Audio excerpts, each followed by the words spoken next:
Antes do mais, queria felicitar-vos pela recondução para um novo mandato, na sequência de passos muito importantes dados no passado recente. Não esqueço o papel fundamental que o Presidente Filipe Ottoni teve no arranque, na fundação do Conselho da Diáspora. E quando olhamos para trás e para este encontro, estamos no 7º encontro. É evidente que só houve este encontro também porque o Presidente Cavaco Silva teve um patrocínio fundamental ao arranque do Conselho da Diáspora.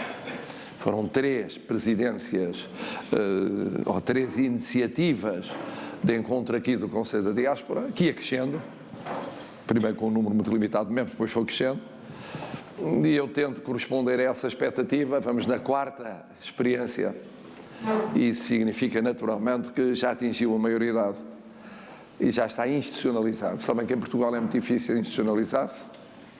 Agora me lembro como a senhora Secretária de Estado está ali, não a cumprimentei, e como os seus embaixadores, de uma maneira geral, se concentraram na ponta direita vista daqui, na ponta esquerda vista dali, não, e ali também, portanto estão dispersos, queria também cumprimentá-los. Portanto, em primeiro lugar, queria cumprimentar o Conselho de Diáspora. O ano que passou foi um ano propício, foi um grande sucesso o encontro em torno de Moçambique, no fundo da ligação entre a Europa e a África, que tivemos, e que coincidiu com a visita de Estado do Presidente Nyusi. Temos em pensamento, assim seja possível concretizar, uma iniciativa similar com outro chefe de Estado africano, até por uma razão muito simples, porque a presidência da União Europeia a cargo de Portugal, a partir de janeiro de 2021, tem como uma das prioridades óbvias a ligação entre a Europa e a África. Não é a única, como imaginarão, o Sr. Ministro saberá mais do que... dirá quando, em momento oportuno, o que haverá de outras ligações e de outros projetos, mas esse é um projeto forte. Queria cumprimentar o Sr. Ministro de Estado de Negócios Estrangeiros porque, entretanto, foram dados passos importantes para resolver um problema de que falámos aqui várias vezes, e que era haver várias estruturas envolvendo os nossos compatriotas, muitos dos quais aqui presentes, dispersos pelo mundo, e que tinham sobreposições pessoais, mas não tinham relacionamento institucional. Havia o Conselho das Comunidades Portuguesas, havia as câmaras de comércio e de indústria portuguesas, havia as associações, as velhas, e havia as novas associações das novíssimas gerações da imigração muito recente, e tudo isso foi de alguma maneira começado a concatenar por iniciativas do Ministério dos Negócios Estrangeiros, com o apoio deste Conselho, com o encontro das redes da diáspora no Porto, e também com a institucionalização legal das câmaras de comércio. Não tinham estatuto. E, portanto, começar por haver estatutos claros e haver um entrosamento institucional é fundamental para que não haja, muitos de vós provavelmente viverão essa experiência própria ou próxima, que é pertencerem ou terem ligações a várias destas redes e as redes aos poucos estarem a confluir no mesmo objetivo, embora em planos diferentes, porque o plano deste Conselho é diferente do plano das outras instituições, mas não podem viver divorciados. Portanto, queria cumprimentar o Sr. Ministro porque esse passo tem sido dado. O Sr. Ministro já disse o fundamental hoje nas provocações que lançou e nas linhas que traçou. Pelo menos foi aquilo que os meus espiões me disseram. Bom, e o que é facto é que nós temos uma política externa muito consistente. É muito antiga, é muito coerente, vai para além de Presidentes da República e de Primeiros-Ministros e de Ministros dos Negócios Estrangeiros e de Governos. E isso é muito bom porque os nossos aliados, os nossos parceiros e os nossos amigos sabem aquilo com que podem contar. Os aliados sabem que são aliados e que não há o risco de nós os trocarmos por parceiros. Os parceiros sabem que vão ser parceiros e dificilmente serão aliados. E os amigos são amigos e os irmãos são irmãos. E, portanto, a fraternidade na base da língua, ou do percurso histórico, ou da cultura e de outros laços. Existe, como a nossa fraternidade em termos familiares. Pode somar-se à fraternidade, obviamente, a aliança e a parceria. Não se pode transformar em irmãos quem é parceiro ou quem é aliado. E isto é muito importante, e eu devo dizer, e também este é um segundo cumprimento aos Sr. Ministro de Estado e Negócios Estrangeiros, que sempre foi assim. Temos, aliás, aqui na minha frente, 2 ministros, um antigo e um atual, de Negócios Estrangeiros. Mas neste mundo de hoje é muito importante saber-se aquilo que se conta quando se pensa em Portugal. E todo o mundo sabe aquilo que conta.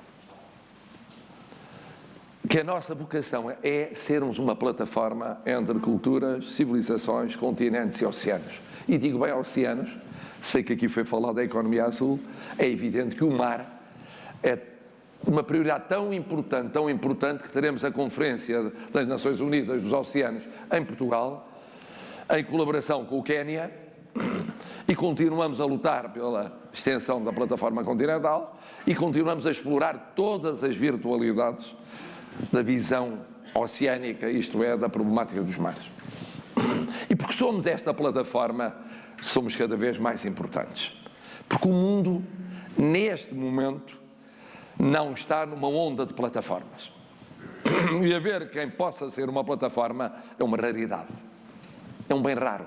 Noutros tempos não era uma raridade, hoje é uma raridade.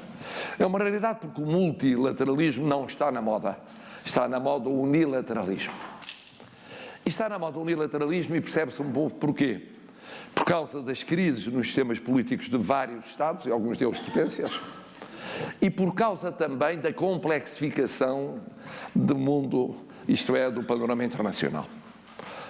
Já tivemos panoramas claros, um mundo bipolar claro, já tivemos um mundo monopolar claro, já tivemos um mundo monopolar condicionado relativamente claro, temos agora uma situação de transição, com um pouco de monopolar condicionado, com um pouco de bipolar que pode emergir ou não, e com alguma coisa de multipolar.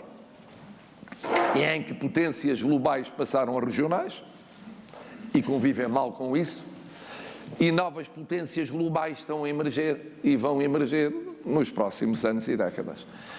E nesta transição é natural que quem se considera potência e age como tal coloque o acento tónico no unilateralismo. Não é bom? Não é bom porque não dá para resolver as alterações climáticas. Não é bom porque não dá para resolver o terrorismo. Não é bom porque não dá para resolver o panorama do equilíbrio de poderes à escala mundial. Não é bom para o direito internacional. Não é bom para as organizações internacionais de vocação universal ou para-universal. Não é bom. Mas é o que é. E enquanto alguns eleitorados queiram que assim seja, e enquanto alguns sistemas políticos tiverem, em termos de afirmação, essa influência, e enquanto o reajustamento de potências for o que é, nós convivemos com isso. O português é muito realista, como sabem, é muito pragmático e, portanto, preza aos valores, mas tem de conviver no dia-a-dia com realidades que não correspondem exatamente aos valores que prosseguem. Defende os valores, e o caso extremo é o secretário-geral das Nações Unidas, defende os valores. Veja-se o caso das alterações climáticas, depois não tem o sucesso pretendido, porque o tempo não é, em alguns aspectos ainda, o da consagração dos valores, mas o irmos à frente, abrindo caminho, é importante. E o termos a capacidade de sermos plataforma, todos azimutos, é um bem raríssimo. E somos. E somos. Porque pertencemos a várias organizações internacionais que permitem essa virtualidade. Permitem-nos colocar na agenda problemáticas novas que vão ganhando espaço. A ideia do flanco sul da NATO ganhou espaço. A ideia de uma estratégia atlântica que não é só norte, é também sul. E que importa tanto para a toxicodependência e o toxicotráfico, como para a segurança em termos de pirataria, como em termos das relações intercontinentais. Isso é um novo ponto na agenda que nós colocamos, temos vindo a colocar e que demorou tempo a aceitar. Hoje começa a ser aceito. Como a relação entre Europa e África. Eu recordo sempre que um grande político europeu, numa visita oficial a Portugal, na altura em que eu era o líder da oposição, tendo encontrado o primeiro-ministro e depois estado com o líder da oposição, que estava estupefacto com a importância que dávamos à África. Para ele era um continente morto. As doenças, a demografia, a mortalidade, tudo isso. Quase que dizia, não me apanham tão depressa em África. Já lá fui uma ou duas vezes, chega, é um continente morto. Não é um continente morto, é um continente vivo.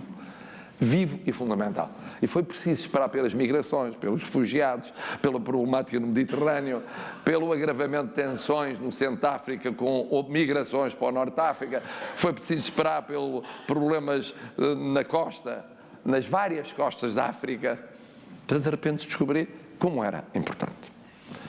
E isso é um mérito da nossa tradicional política externa, é um mérito da atual política externa como tem sido conduzida.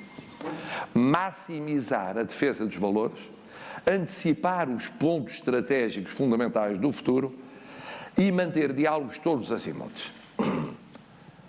Valorizar a nossa fraternidade, a mobilidade dentro da CPLP.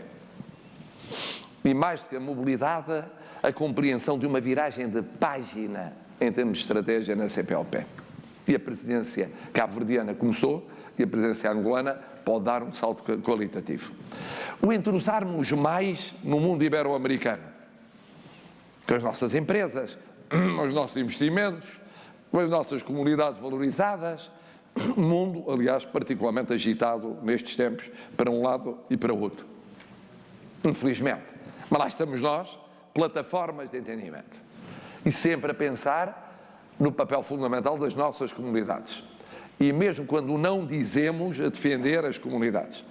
E a melhor maneira de as defendermos é não andarmos a falar nisso na praça pública. O que temos a fazer, fazemos com quem devemos fazer e não propriamente falamos.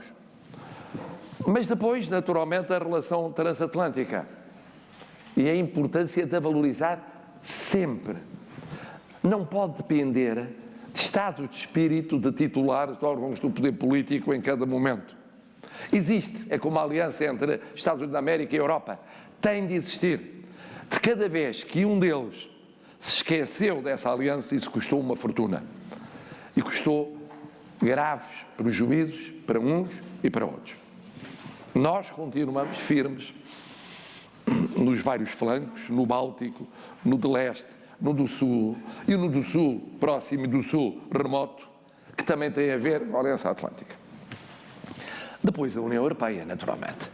E a União Europeia, por todas as razões que conhecem, o papel de Portugal é fundamental. Porque aí também importa ser plataforma. Porque a União Europeia cresceu e diversificou-se. E ganhou, além dos ritmos tradicionais, outros ritmos e outros estilos e outras clivagens.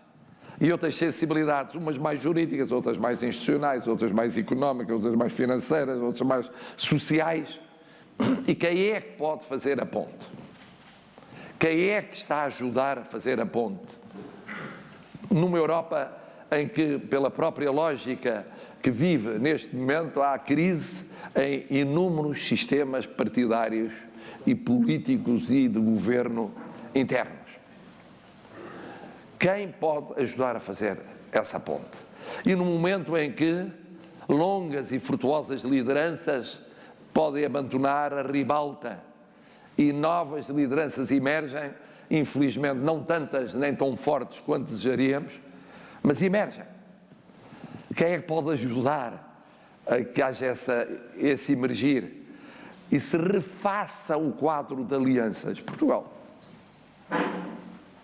Isso passa tanto pelo quadro financeiro plurianual, como passa pelas migrações e os refugiados, como passa pela política externa, como passa pela segurança, como passa por ser claro que o papel português, que o papel europeu é de um pilar sempre ligado à Aliança Atlântica e não uma realidade divorciada dela.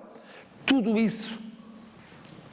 isso, mais a África, mais o próximo Médio Oriente, tudo isso tem a intervenção portuguesa. Não é público, não é notório, sempre teve. Mas neste momento é mais urgente porque as instituições estão mais laças, estão mais voláteis, é mais imprevisível e mais contingente o futuro. Estão a ver porque é que o vosso papel é mais necessário? É mais necessário porque o papel de Portugal é mais necessário hoje. Porque depois também não esquecemos os parceiros, os outros parceiros, os parceiros do mundo árabe aqui próximo, mas também o parceiro que é Israel, mas também, já disse, os parceiros africanos, latino-americanos, é óbvio, mas os parceiros asiáticos, no momento em que o grande debate secular é qual será o centro económico do mundo. Continuará a ser o Ocidente, como foi desde a Revolução Industrial, ou voltará a ser a Ásia? As Ásias. Porque pensa-se na China, mas há a Índia, e há o Japão, e pode haver a Coreia, ou as Coreias, conforme a evolução dos acontecimentos. Isso está a mudar, e nós estamos lá. E o que é mais espantoso é que estamos lá há séculos. Isso às vezes é difícil de explicar a alguns amigos nossos, até um ou outro irmão, e, por maioria de razão, alguns aliados. É que nós não chegámos no século XIX, lá. Não chegámos na base de uma relação colonial típica do século XIX. Não, nós estávamos lá há séculos.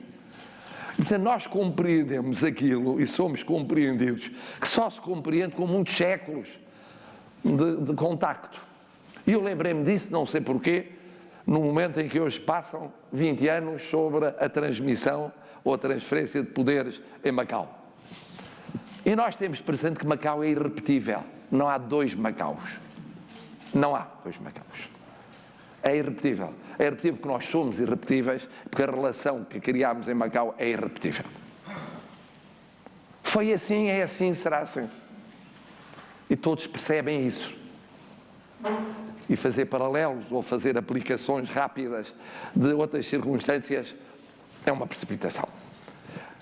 Mas há relação com a Índia. O primeiro-ministro português está agora a regressar hoje, a regressar da Índia.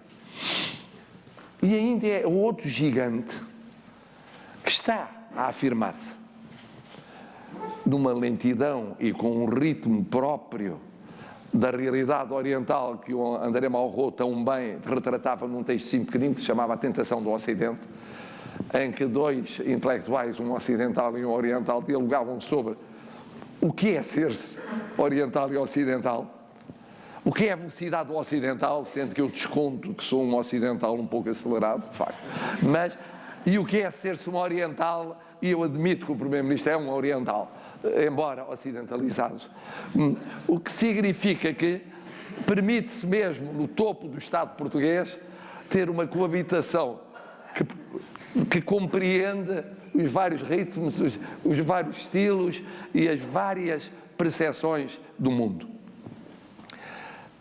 O vosso papel é fundamental. É fundamental.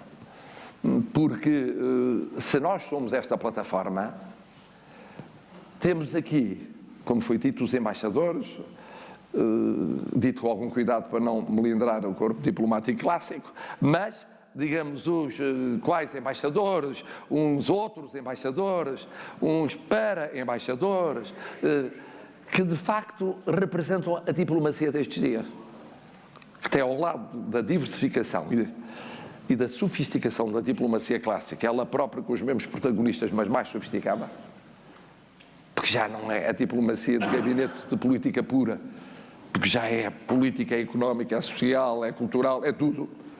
Mas temos depois personalidades cá dentro e lá fora, em rede, circulando, e que vão circular na vida. Pelo menos aqueles que pertencem aos setores que têm essa possibilidade e que estabelecem redes, e hoje funciona sem rede. E o vosso papel tem que ser fundamental lá fora e cá dentro. Lá fora e cá dentro. Só mais duas palavras. Uma, como é que vai Portugal? E a segunda, então, como é que pode ser o vosso contributo lá fora e cá dentro? Como vai Portugal? Ora bom, no meio desta confusão universal e de um compasso de espera próprio do novo ciclo europeu, Portugal vai prosseguir num caminho com a sedimentação de pontos estratégicos essenciais. Esquecemos a política externa e defesa, porque essa aí já está. E falo da defesa também, porque depois é muito importante o papel das nossas Forças Armadas espalhadas pelos vários pontos vitais, ao serviço deste desígnio, mas vai numa linha que é uma linha de consistência financeira, sem a qual nada é possível. Sem a estabilização financeira, nada é possível. Passa-se a vida a resolver o problema financeiro, que foi, aliás, uma espécie de maldição da história portuguesa. Vai-se ao Testamento de Dom João II, ao Testamento de Dom Manuel I, tempos teoricamente áureos, e lá dizem, cuidado porque a situação financeira não está boa. E quando nós achamos que eles achavam que a situação financeira não estava boa, então, imaginamos como esteve no final do século XIX, como esteve a quando desse passo estratégico genial que foi a transferência de acordo no princípio do século XIX para o Brasil, as consequências financeiras da situação vivida depois Portugal no quadro do Império e outras várias aventuras no século XX e no século XXI. O que é facto é que a estabilidade financeira é essencial. E não é uma questão de fetiche a ideia de um superávit orçamental. Se fosse um fetiche, então não sei quantos Estados já teriam optado por isso, por uma questão de mania, ou uma questão de moda, ou uma questão de simbologia. Não, tem dois efeitos fundamentais, como compreendem. O primeiro é ser uma inversão de tendência que permite depois ser muito mais fácil ir pagando a dívida pública elevada acumulada, porque é o fenómeno inverso daquele que existia quando a dívida era negativa e ia subindo. Agora é mais fácil descer um monte, desce mais depressa do que era fácil travar a subida do monte. Em segundo lugar, porque abre uma capacidade de intervenção interna e externa, pela percepção tida no exterior em relação à situação financeira. Para investimento, para diversificação de exportações, para credibilidade nas instituições internacionais, para credibilidade nos mercados financeiros. Portanto, não é uma mania, não é um fetiche, é uma opção que é o corolário lógico de um caminho seguido. Só é pena que as vicissitudes e as crises, entretanto vividas, não tenham tornado possível mais cedo chegar-se a essa estabilização, que depois pode ser gerida naturalmente em conformidade com a realidade não só estrutural como conjuntural. Positivo é também o haver sinais de um Portugal contemporâneo, pioneiro, que está a emergir. Para sermos justos, está a emergir desde antes da atual governação. Na diversificação das exportações, começou antes, na preparação do Web Summit, começou antes, na abertura ao digital, teve pioneiros anteriores, mas o que é facto é que a consolidação, neste período histórico, o virem para cá hubs de empresas internacionais, e disse, são poucos, são 100 pessoas, são 400 aqui, são 1000 acolá, são 1500 acolá, faz só a diferença desses milhares que vieram trazerem para o arrastamento outros milhares, criar a ideia não apenas do investimento em Portugal, mas da mudança, ao menos temporária, da fixação em Portugal. E o que isso significa em termos de padrões de consumo, significa em termos, sobretudo, de abertura para novos mundos na ciência, na tecnologia e na aplicação em termos empresariais. Por muito modestas que sejam as ocupações iniciais de alguns daqueles que cá chegam. É uma realidade, de facto, diferente, que as novas gerações sentem de forma mais intensa. E que é um desafio aos centros de excelência, às universidades, aos centros de pesquisa, de investigação, mais pura ou mais aplicada. E esse país está, de facto, a emergir. Dir-me-ão, mas Portugal não é só esse país. Não. E esse é um dos problemas que temos. É o chamado problema de coesão social. É que não se muda de um momento para o outro a clivagem que existe em termos de coesão entre gerações. Há que permanentemente impedir o gap, o deslaçar entre gerações mais velhas e gerações mais jovens. Não é de um momento para o outro que se preenche o gap em termos de coesão territorial. Vai-se preenchendo. Há polos do interior, como Viseu, que não têm nada a ver com outros polos do interior e que são muito afins de polos ditos do litoral. Mas demora a fazer. Como demora a fazer nas instituições, no ensino superior, na educação em geral, nas instituições de natureza social. Não é o mesmo ritmo, demora a ter esse Portugal ou esses Portugais a acompanharem os Portugais mais avançados, em que situam, aliás, genericamente, os que aqui estão presentes. E daí, um bocadinho, eu percebo a vossa impaciência, que é a impaciência de muitos jovens, alguns dos quais meus alunos, e de muitos cá dentro ou lá fora, estão nessa onda e nessa velocidade. Dizem, mas temos de ir mais depressa. E é verdade. Temos de acompanhar o que de melhor e mais avançado há no mundo, em todos os domínios como os que discutiram hoje. As cidades, os desafios das novas cidades, a problemática dos consumidores e novos consumidores, o digital aplicado à economia azul, como à economia circular, como isso tem sido vossa preocupação, tem sido a preocupação também da COTEC, tem sido, e a preocupação de N instituições, e a preocupação do Governo e de N instituições. E depois há essa outra realidade que temos permanentemente de fazer o esforço para aproximar. E o mesmo se dirá do sistema político. O sistema político português tem mostrado uma resiliência superior à dos sistemas políticos de países próximos, nomeadamente a Europa democrática. Mas toda a prevenção é pouca. Toda a atenção é pouca. Não há sistema político que seja virtuoso se houver um desequilíbrio muito grande entre os universos que compõem esse sistema político. Não pode haver um universo que, melhor ou pior, com maior ou menor dialética, vai dando passos num determinado sentido, e outro universo que se fragmenta, que se divide e que conhece indefinições mais ou menos duradouras. Porque os sistemas políticos fazem-se de alternativas. E nada pior do que um sistema político que afunila a possibilidade de alternativas. E temos de evitar isso. Foi por aí que noutros sistemas políticos europeus irromperam tensões antissistémicas. Porque a realidade está lá. O espaço está lá. E quando a política tem horror ao vazio, como tem a economia, como tem a sociedade, e quando alguém não preenche, outrem preencherá. E naturalmente o outrem que preencherá é naturalmente uma das imponderáveis que tem caracterizado a evolução recente de vários sistemas políticos europeus. Dito isto, quanto ao vosso papel, já aqui foi resumido, e bem resumido, no sentido de que este Conselho não pode parar. Tem de se reinventar permanentemente. Foi a minha preocupação desde o primeiro dia.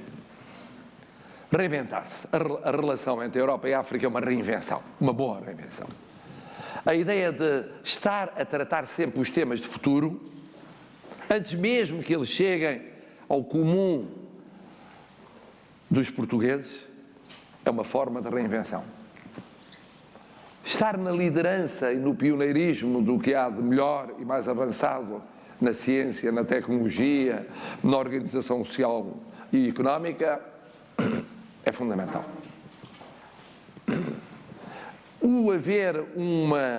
Haver sinergias lá fora, em termos do vosso papel, para que seja possível para aqueles que vivem fora do território físico de Portugal, mas no nosso território espiritual, não se sentirem desaproveitados, é essencial. E realmente há que dizer que a nossa diplomacia institucional tem feito um esforço para acolher essa realidade. E não é fácil, porque esta realidade é muito mutante, muda rapidamente. A da novas migrações, a da nova presença das novas comunidades lá fora, o entrosamento com as velhas comunidades e o papel dos nossos diplomatas, não é fácil. Não é fácil. Todos os anos muda. E muda permanentemente. E depois eu sinto, e essa é a minha grande interrogação, que muitos dos presentes aqui sentem que podiam dar um contributo ainda maior cá dentro. Eu sinto. Escusam de dizer, porque eu sinto. Como é que isso é? Não sei. Este encontro é muito bom e é muito frutuoso, é muito frutífero. Não sei se é tendo de maneira mais setorial um ou dois encontros em cada um dos semestres de cada ano, mais virados para certas problemáticas e com a presença de outras instituições que, pela lógica do nosso encontro de hoje, não podem estar. Universidades, gente mais nova, jovens estudantes ou acabados de formar, ou em pós-graduação, empresas, instituições da sociedade civil, escolhendo bem os temas para misturar o estrutural e o conjuntural. Tem que ser leve, flexível, porque sabemos que pôr de pé uma iniciativa destas é uma realidade pesada, a todos os títulos. Mas como é que é possível para que possam sentir o seguinte: reconhecem o nosso papel, muito bem, somos conselheiros. Segundo, reconhecem que estamos a fazer um Portugal, ou Portugal lá fora, que é tão ou mais importante do que fazer cá dentro.